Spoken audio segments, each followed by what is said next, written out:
Is it Bath half or Bath half? What do you think it is? Welcome back. It's Sunday, the 16th of October. We're on our way to Bath half 2022.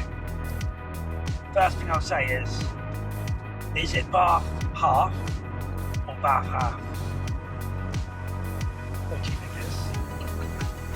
Depends who you talk to. Or is it Bath half and don't pronounce the TH? If you talk to someone posh, they'd probably go, oh, Bath half. But most common is probably go Bath half. No, but if you're common, you're going to say Bath half. Bath of an half. Half of an half. Bath. So I say Bath half. I have to say it slowly. But that's what I'd say using my work speak, work voice. But if I was down the pub, I'd probably say Bath half. Bath half, you mean? Bath half. Bath. Yeah. So that's another way of saying it then. You've said Bath, Bath, and Bath. So there's three ways. Anyway, this isn't Bath good. is in. This isn't good content. So, Izzy's behind the camera again today. We've got a different setup in your camera, Izzy, haven't we? What have we changed? So, the GoPro hasn't got the media mod now. Ooh, controversial. And we've put some what? Like wind muffs on there. Yeah, he's got a wind muff on there. That doesn't sound... It doesn't sound very nice, though. Wind muff. I'll put a little video up. So, we're on the way to Bath half with an F. And the plan is, so what's the time? It's 8:41. We're going to get the park and ride at approximately 9:30 and then get into the runners village around 9:45 hopefully, with the view of the white wave. The white wave starts at 10:20. So fairly sporty timelines, but hopefully it all goes to plan. What I've had before, forgot to make a bagel before I left. We're a bit rushed. So I've had a pan of chocolate, not even going to get into the pronunciation of that, I know Dave says what, and a chocolate croissant, it's a chocolate filled croissant. I've got my Costa, but no Costa in it, espresso from home. Izzy, let's give a bit of an Ariane update. What happened last night, pre-race sleep? So I don't know if it's a sort of developmental milestone of hers, but she's just started randomly crying out in her sleep. But she's not awake, so she doesn't need settling back to sleep or anything. She just cries out randomly for like 2 seconds. So out of panic and worry, we obviously go to her to check on her.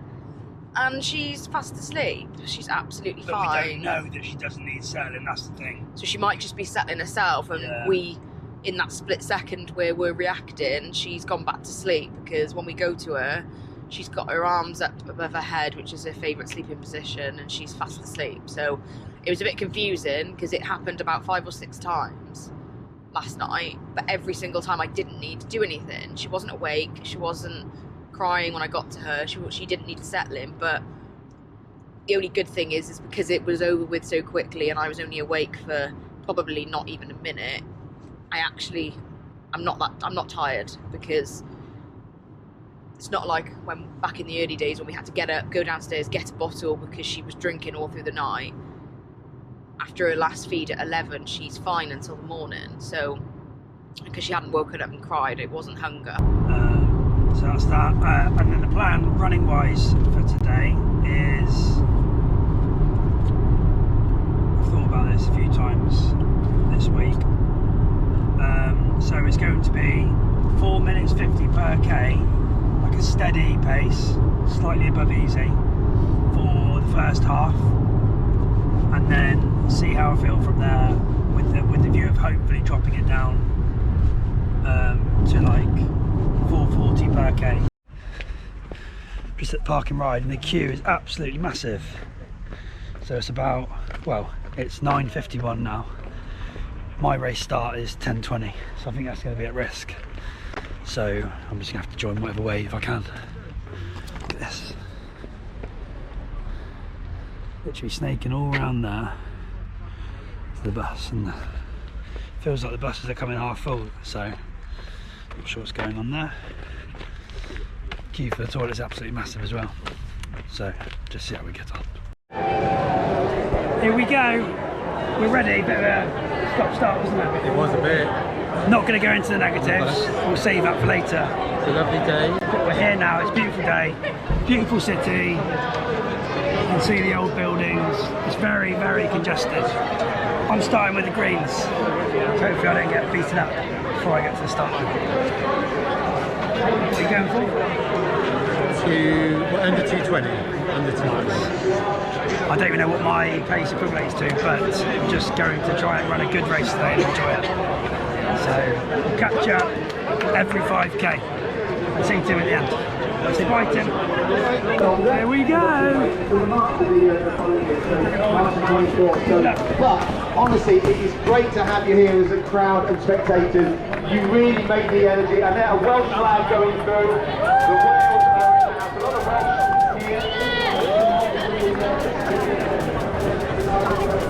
here.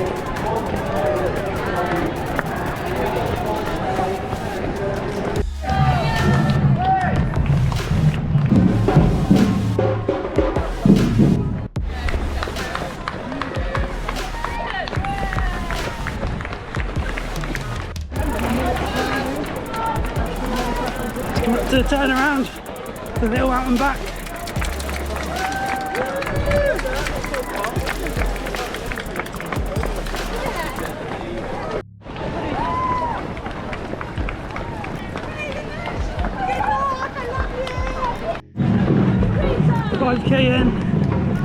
Very, very, very busy. Around 4:55 per k average. But the first couple of k were quite slow. Just struggling to get around people. But enjoying it. Just need to sit back and relax. Take the space when it comes available. Feeling good. I'll catch up with you in a bit.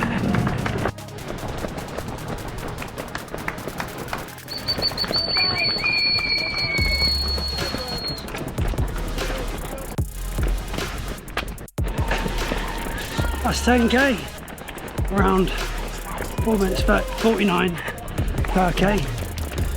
Feeling really good. Just trying to curb the enthusiasm a bit.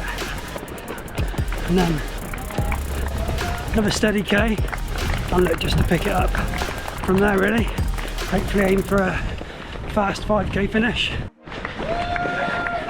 Just had a high five hydro gel at the energy station.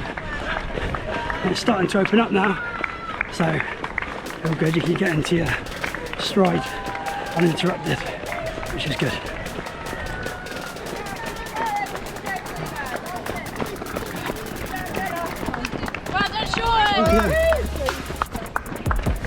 Nice shout out there.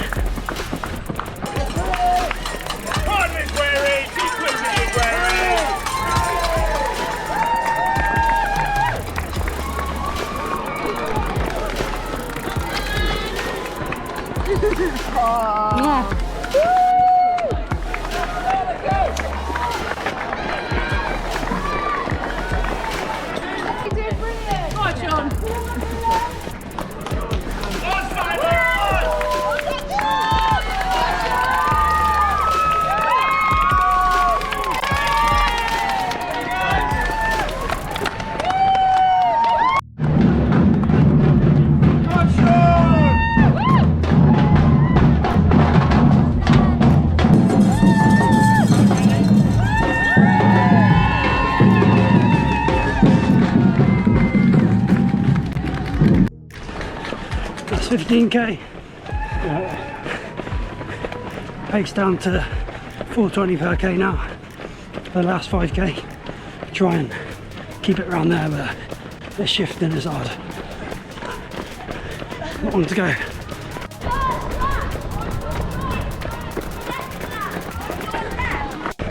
$16k, one park run to go.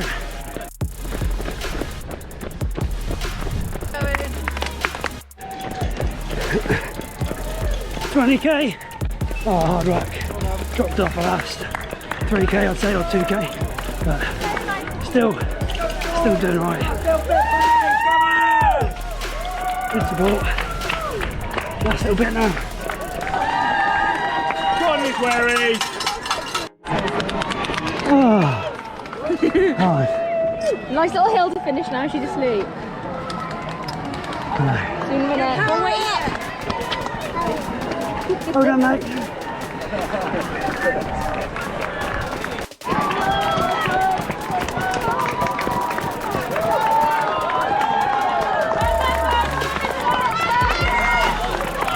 And I want to see that on social media. Chippenham, well done there, sir. Chris, well done, Chris. Hold a number above his head. There's very runners in the house. There were some great cakes at the Gwent League yesterday. I was well spoiled with the Rocky Road. So thanks to the very runners for your cakes yesterday. So and we've got more and more runners coming in. We've got Nicola Cracknell, well done. Flying team mark, phenomenal. We've also got some of the Green Wave now coming in that are clocking some 20 minutes, take 20 minutes off that time straight away. 38. So anyone coming in on the green wave or orange, or later the orange wave now, you would... Here we go, the moment we all waited for. Hold on, mate. Thanks, mate. Small one, small but mighty. Ah, that was tough.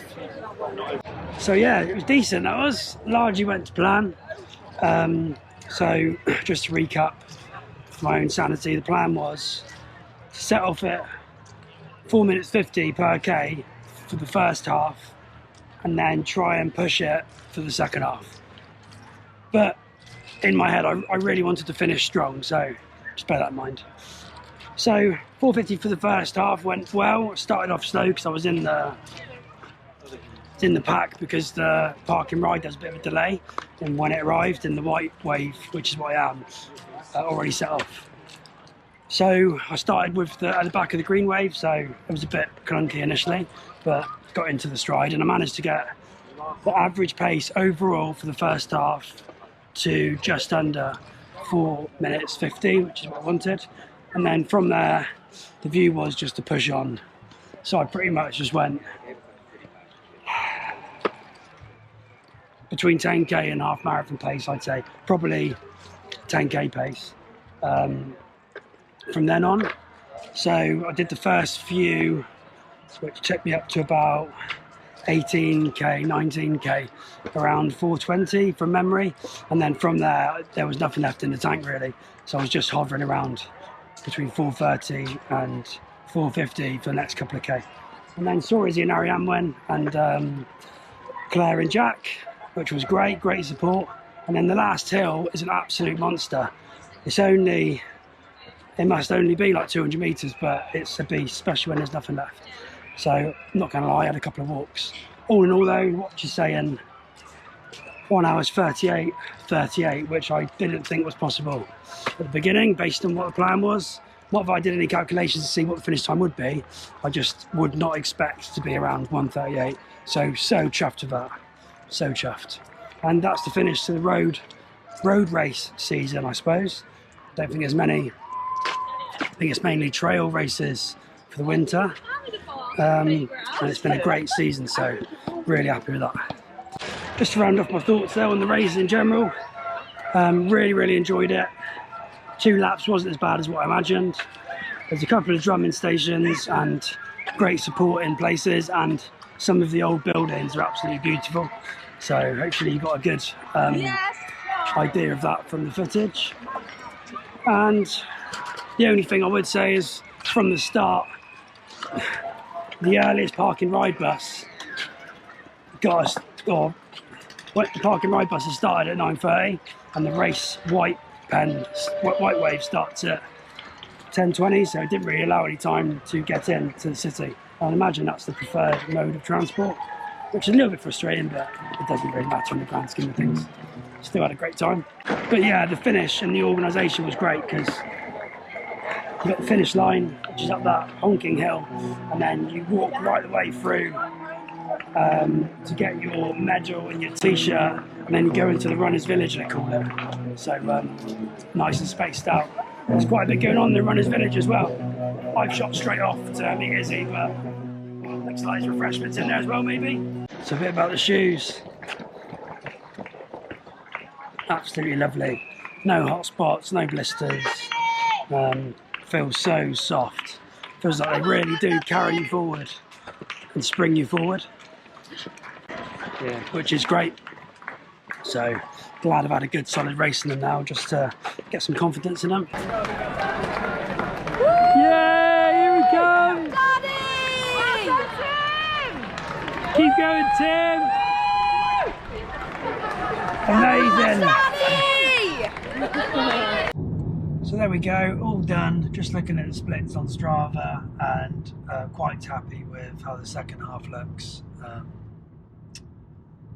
On the breakdown, I'll put a picture up of what it looks like now, and I'll also put a picture up of the finisher's t-shirt and the medal, just so you can see that. Big shout out to Lee, who I met at the end of the London Marathon, had a bit of a chat with, and his daughter Esme, who's a big fan of the channel. So thanks for following, and for everyone else who's watched as well, thanks for following along. Hopefully you've enjoyed it, and hopefully what you can look forward to in the future is a few more race vlogs, some parkrun tourism vlogs, like one-offs, and I would like to get stuck into a 5k improver plan. It'll be much shorter duration vlogs than the London Marathon vlogs, but it will be tracking my journey to sub 20-minute 5k. So that's what we've got to look forward to, and we'll see you next time. So bye.